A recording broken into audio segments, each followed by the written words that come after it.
Welcome to the Digital Marketing Insights podcast, brought to you by Brightside Digital.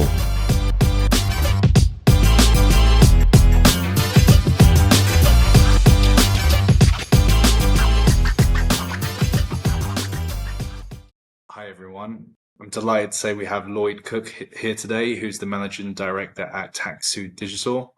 Lloyd, how you doing? Yeah, good. Thanks. Tom, yourself?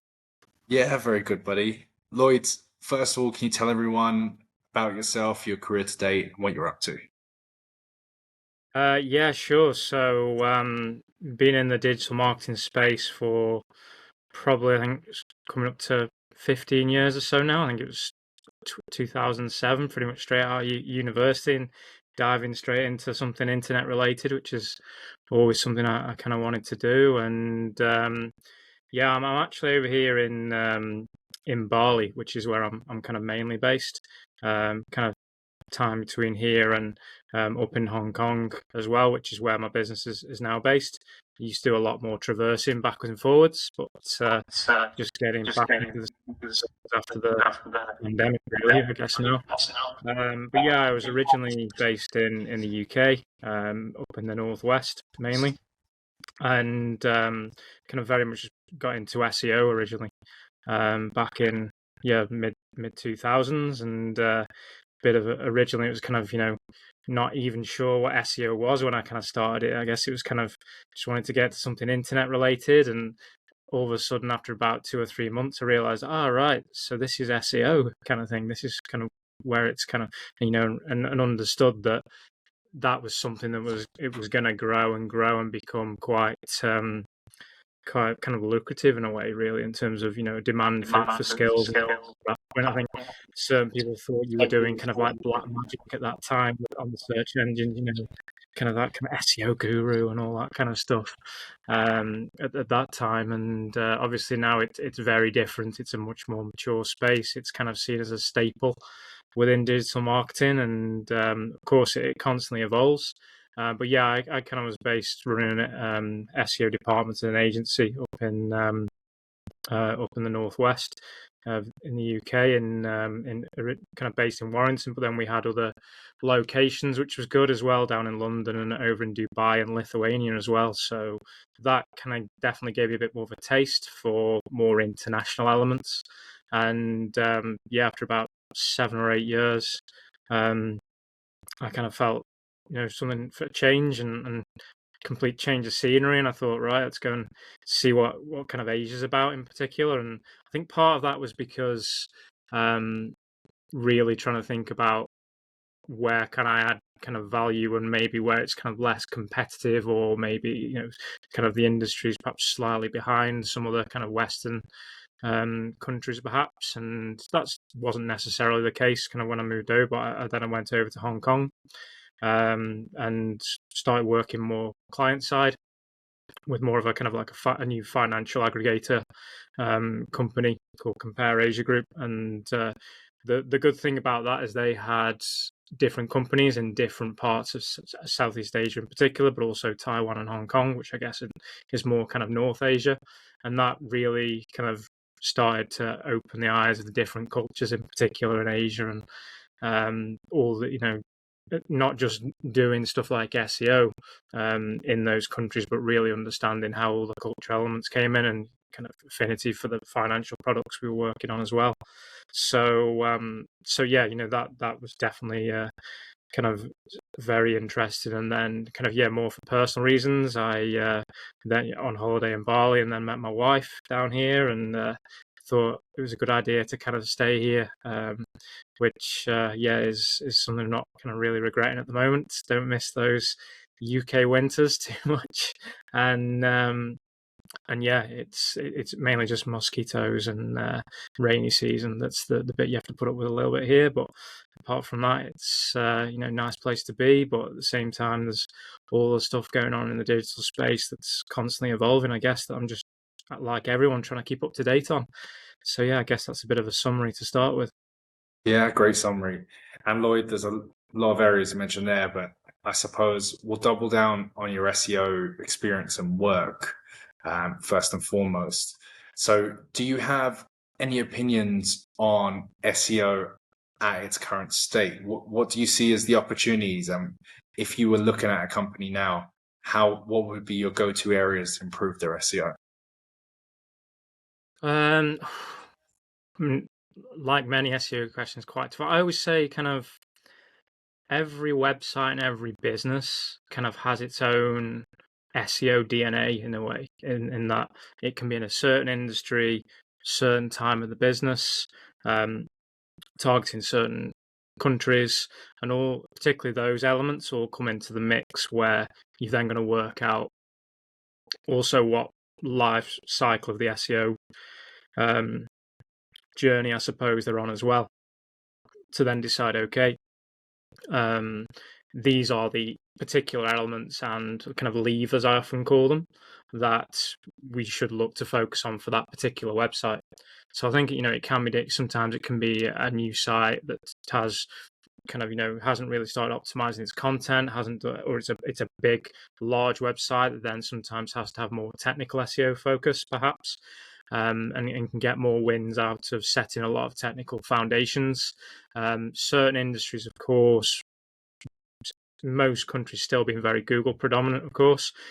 Certain industries will have certain elements of the Google ecosystem that they can leverage more, whether that be within the search results and how just a search result appearance, even through to does it use things like Google Shopping or Google Maps more, or other elements as well. So I think it can be very different. I think going back to the kind of the key element of your question, and again, that can be by different countries as well. I mean, to a certain extent, more in Asia as well. You sometimes have to think about certain people want to have more exposure in China, which can be a challenge as well. Then you've got kind of particularly Baidu to think about, which is very different. There's elements of Japan and South Korea which we don't focus on as much at Taksu, but again, they're kind of sometimes more of a focus with Yahoo and Naver in South Korea. Yahoo more in Japan. So there's those elements, but then fortunately, the rest of Southeast Asia is more focusing on kind of Google still. Sometimes certain things don't always get launched at the same time. So like in the US at the moment, I think is it India, mainly those two countries where they're allowing to have the generative AI kind of search testing at the moment. You don't get as much as that in kind of places like Indonesia, for example, always straight away. And so, things like Google Bard as well can have invite only for certain countries, and yeah, you can get around it with VPNs and things like that, which can help. And yeah, that's kind of elements you need to consider as well. And then there's all the language elements as well, of course. So those are definitely a lot of key factors that kind of come into them, and why we always try and offer more bespoke, tailored packages, and we try and offer more of a tailored roadmap for each of the kind of the businesses and the way we kind of position it. Yeah, I love that you've kind of focused on technical a lot there in some of your answers with SEO, because in my opinion, it's the quickest and it's the one that gets the biggest results for most businesses overall. If you can get the kind of Search Console technical aspects of a site in a really good condition, the on-page and the off-page work can stem from that. Yeah. But I suppose one thing that jumped out when I was looking into you, Lloyd, was your Web3 work and how you've built some projects and some work, and you're working in that industry as well. How do you see that differing from your traditional Web2 types of businesses? Yeah, I mean, kind of it's more perhaps of an interest rather than kind of having a lot of hands-on experience at the moment. I mean, we've been fortunate before to work with, for example, like a crypto mining company that we've put in an SEO strategy for. That was quite some years ago, actually, before everyone was thinking about, things like Bitcoin mining and how competitive, and how a lot of that's moved over to the US, for example, now. And there's so many different spaces, of course, within Web3. Some people still think of it as kind of crypto. Other people still think of it as kind of blockchain. But there's so many different areas, and there was an interesting article on one of the main search sites where they interviewed, I think it was key personnel at Google mainly, where they tried to say, okay, well, what elements of Web3 are going to have an impact on in kind of in particular search. It's quite interesting at the moment. They're kind of still saying, well, at the moment, a lot of Web3, particularly Web3 websites, so kind of maybe to kind of for people who maybe don't understand Web3 websites as much, they can't be accessed by Google, and they use what's called like IPFS. If you're interested, go and check out something like Unstoppable Domains. It's basically like what's called a decentralized domain, where then you essentially own it. Whereas, like a GoDaddy or another web hosting company, they basically control it and can shut your website down at any point. So what I think people are trying to work out at the moment is how can we create this kind of new decentralized web, but at the same time, how does the Web 2 elements all plug into it, and where's the kind of overlap at the moment? So at the moment, going back to what I was saying, kind of, the statements from certain people at Google, such as, a John Mueller or someone like that, or Gary Ehlers, who's still there, and Danny Sullivan, they're very much kind of saying, well, yeah, we just don't index any of the websites. We don't care. It's like we don't care. We're not planning for it right now, which is kind of an interesting take. And maybe then it needs more of a mass adoption for people to use. I mean, stuff like IPFS is quite technical, and a lot of Web3 is super technical at the moment. Like if anyone uses like a Web3 wallet, for example, if anyone's heard of something like MetaMask or something like that, they're not the most user friendly, and that's the challenge. It's kind of the UI that's in Web2 perhaps just isn't there yet with Web3, and that's kind of the thing that's maybe you could argue is holding it back a little bit. And so what most people know as your standard digital marketing channels, a lot of them, such as SEO, don't really apply at the moment to, if you were to create a decentralized IPFS website on Unstoppable Domains, and it's can be a bit of a challenge to then actually even design on there. You can't use something like WordPress easily, for example. There are certain web builders that are kind of making it easy to publish, but again, with IPFS, you're almost creating almost a timestamp on a blockchain as well, so it's kind of very much permanent, and so therefore making all these version tweaks and things like that on a website isn't that easy for using stuff like that. So again, those UI elements and all that kind of functionality of how we want the decentralized elements, but we're trying to work out how the functionality element is going to be there, I think. And that's that's not necessarily still within our day-to-day stuff we do within the business at Taksu Digital, but it's stuff, just trying to work out how it's all going to flow and fit. And obviously everything's very focused on AI at the moment as well, and that, I think, is plugging in a lot easier into the Web 2 environment right now, but it's still on the Web 3 side of things, it's all still kind of an element of uncertainty, perhaps. Yeah, what an excellent answer. And like, even when you were talking there's still so much opportunity for the next wave of businesses. If the likes of WordPress aren't thinking about transitioning into Web3, there's definitely going to be an opportunity for a platform to build and succeed and be those touch points, those changes on the blockchain for a hosting of a website and stuff. And so there is so much opportunity there, but it is about mass adoption. And things like MetaMask, difficult to use, but they've just rolled out there that you can finally put in fiat currency. Yeah, you can finally take money in and out and stuff for their platform.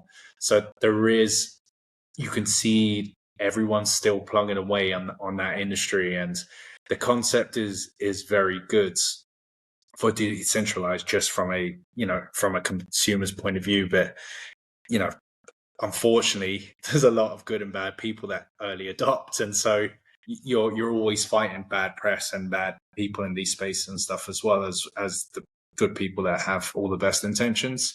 To focus on maybe some of your campaign work, is there anything that you've done in your previous roles, your current role, a campaign or a project or a company you've worked with, that you're really proud of and you've had huge success from it?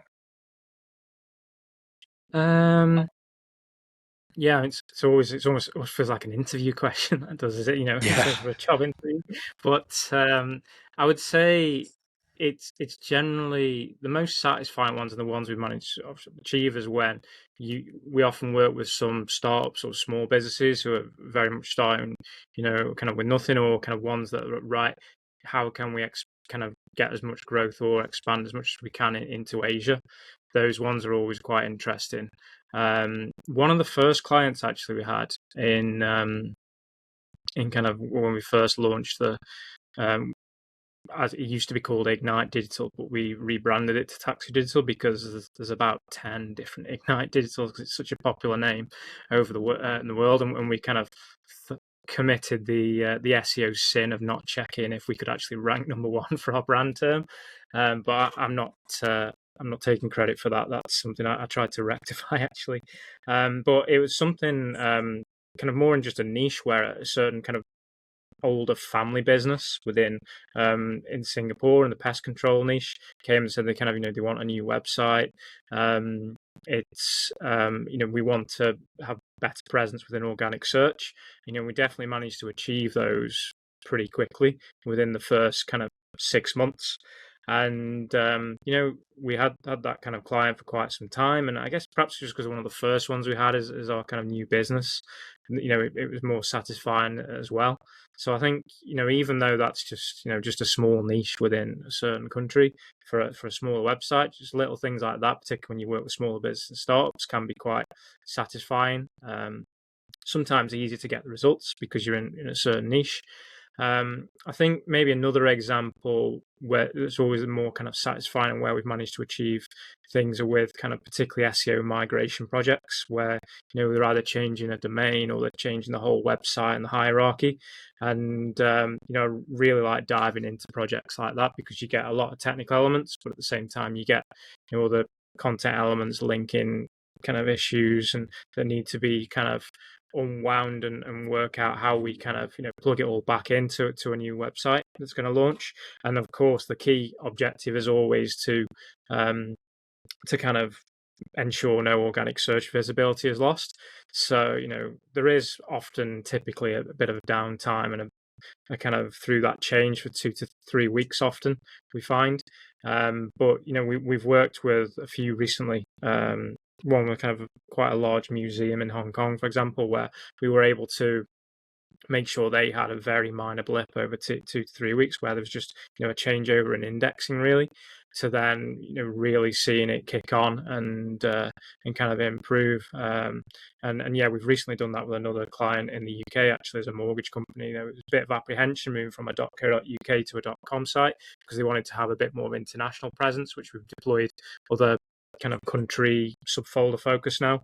And we were able to see actually kind of kick on and improve on the organic search side of things. So I think I'm always quite confident that we can certainly deliver in that kind of SEO migration niche as well, and kind of just working out maybe trying to set up like a self-serve course for that as well, where people can follow all the kind of clear processes that we go through, and but rather than having to say if they want to do it a kind of more of a kind of self-help type of thing where they go through the best practices and implement things themselves rather than having to pay kind of more for a consultant to do it.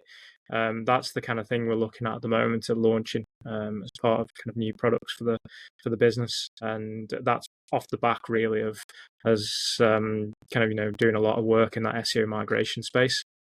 Yeah, it's a really good point because they're infrequent, but businesses that go from a .co.uk or something like that to a .com, and then you have to create the subdomains of /UK and so forth. I'm guessing that's the migrations you're talking about in that scenario.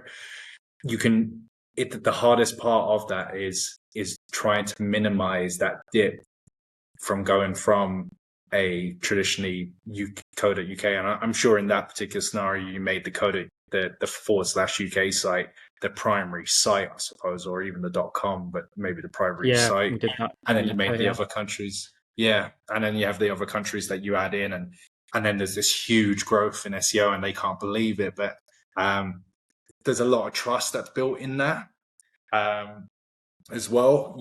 You know, I think even just talking out loud with you, I don't know how companies approach such a thing where they would go to a new company and not be familiar with you guys before, and then take up such a big change to their business. Something that, you know, the likes of you and me, we understand this as chalk and like it's very obvious, but to try and explain that to people that don't have really any technicals, or they've heard of SEO and they know what it stands for, but away from that, to tell them that it's going to drop, come back better and stuff, it's particularly when they're a bigger brand as well, and they're feeling, oh, you know, I mean, you've really got to screw up an SEO migration if you're going to lose all the brand traffic. But you know, that's something they're often concerned about, particularly if it commands, you know, a serious amount of search volume. So, and of course, with the bigger brand, you get more stakeholders then, and there's more just hoops you're jumping through in general. So, yeah, they're usually kind of the kind of more challenging ones, but usually when you come out the other side, it's you know, the fear allays and they can breathe again, so they feel, kind of thing. Yeah. And is there any particular softwares you use daily, weekly, monthly, Lloyd, that you swear by? I mean, on the SEO side of things, we try and focus because we're often jumping in and out of projects as well. So, you know, with businesses, so we tend to focus on ones we can have more of a monthly commitment on. So it is kind of more your standard industry players, the likes of SEM Rush, Ahrefs. You know, we'll do a lot with the likes of Screaming Frog. Sometimes we'll bring in, if it's a huge website, another option where we'll have it more kind of cloud-based for kind of as a site crawler to go through a lot of the SEO stuff. So I used to use Deep Crawl a lot, kind of something like, is it Audisto or something like that is pretty useful as well for large sites. I think on the content side of things, we lean a bit more on the likes of Surfer SEO now, and link that in perhaps sometimes with some AI writing elements as well.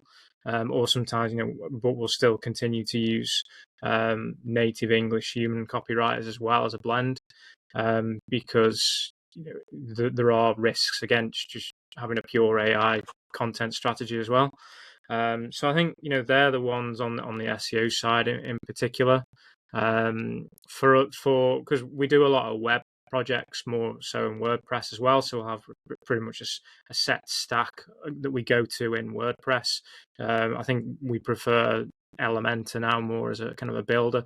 You know, what we try and do, we don't want to be one of these web agencies that are kind of trying to cling on to every kind of control element, and we basically provide people with video guides and say, right, this is how you edit this is how, because a lot of the time working with small businesses, they don't want to be paying web companies, you know, X amount an hour for making changes that they can make. So yeah, you know, things like Elementor we work with in WordPress, and then there are certain things specifically more for the optimization side, of course, such as short pixel for image compression we like, or WP Rocket as a kind of page speed. I mean, page speed has now been confirmed in by Google engineers that it's not an SEO factor as such anymore. But then, you know, there is the element still on conversion, which is going to relate to, you know, traffic coming through an organic search possibly. So it's more indirect now.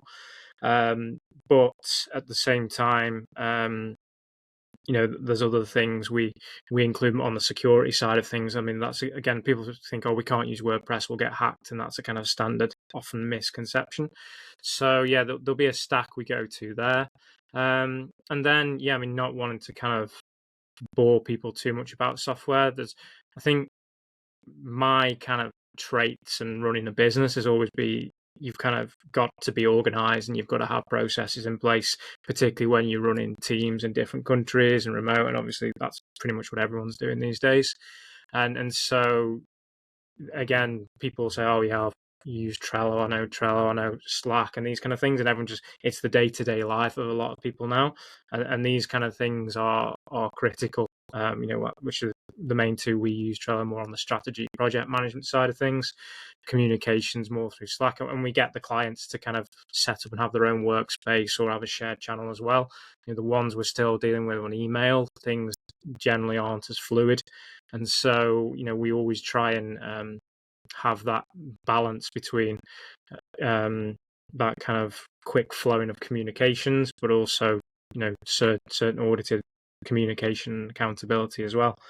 So yeah, I think those are some of the areas as well. I mean, another thing with running an agency is you have to figure out elements of profitability, and so you're always looking at kind of time on being used against what you build. I mean, we bill per hour and estimate that up front and say, right, we think it's going to be this much, so we can provide transparent pricing. And so therefore we need to actually measure that and say, okay, is that kind of now being profitable based on measuring people's time? So we use something a bit more basic, probably like Clockify, I think the one we use. So just they're quite boring things almost to say that you're kind of using these, but in a way they have to be the lifeblood of an agency often, so to kind of just make sure everything's running as efficiently as possible. And when you're a smaller agency like we are, you've got to get the most out of the efficiency side of things, I think, as well. So yeah, I guess those jumping a little bit there from SEO to web design to I mean, on the AI side of things, my main go-to at the moment beyond ChatGPT is something like Sonic, which that just turns it into a bit more of a writer friendly with different kind of, particularly digital marketing friendly. ChatGPT can do it if you have the right prompts, but that almost brings a few. It's got kind of different kind of article writing. What would you call them? Widgets or little things like a different tool and software. So I've been getting into that more, and partly because the reason I actually got into that is because I realized over here, for whatever reason, I couldn't pay for Chat GPT 4, and it just wouldn't let me bill it through my credit card. I was thinking, is it an Indonesia thing or something? And I just kind of found it and decided, right, okay, actually let's go with something like Sonic. I mean, the amount of AI writing tools out there is insane. It's I was looking at it more from an affiliate perspective as well, and there must be about 40 or 50 AI writing tools out there at least. It's just I mean, there's going to have to be a condensing, I think, of that area, and some are going to fall by the wayside, of course, with that size, and some will get bought up or kind of integrated into other software, of course.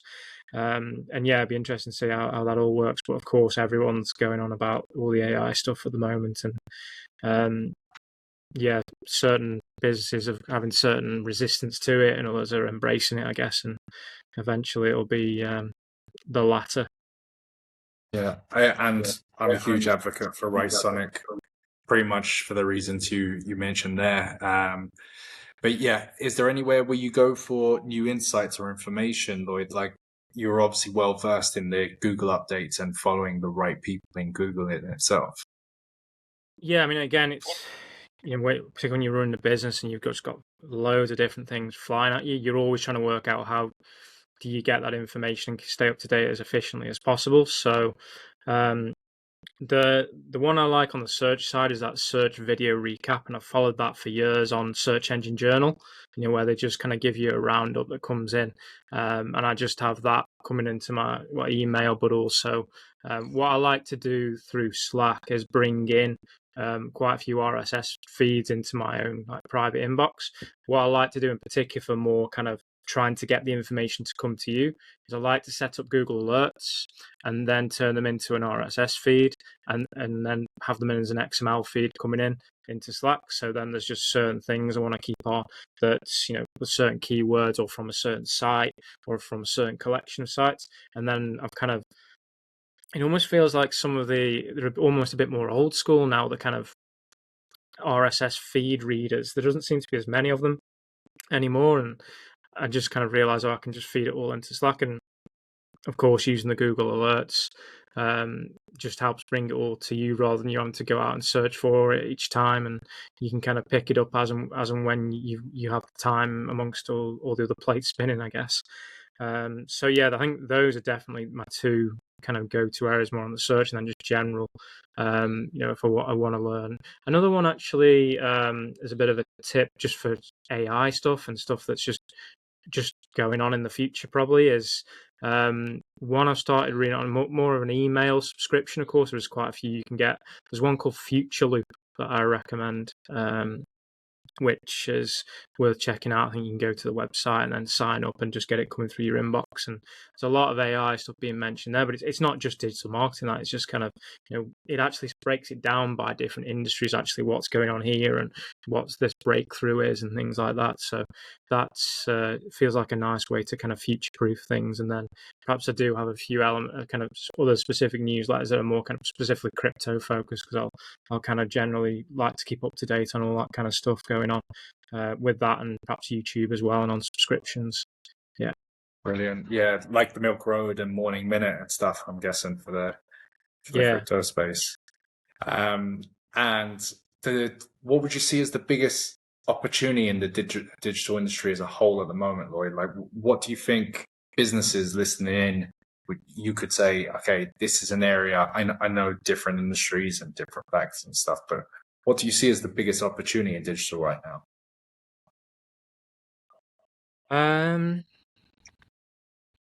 Do you say for businesses or for agencies, would you say?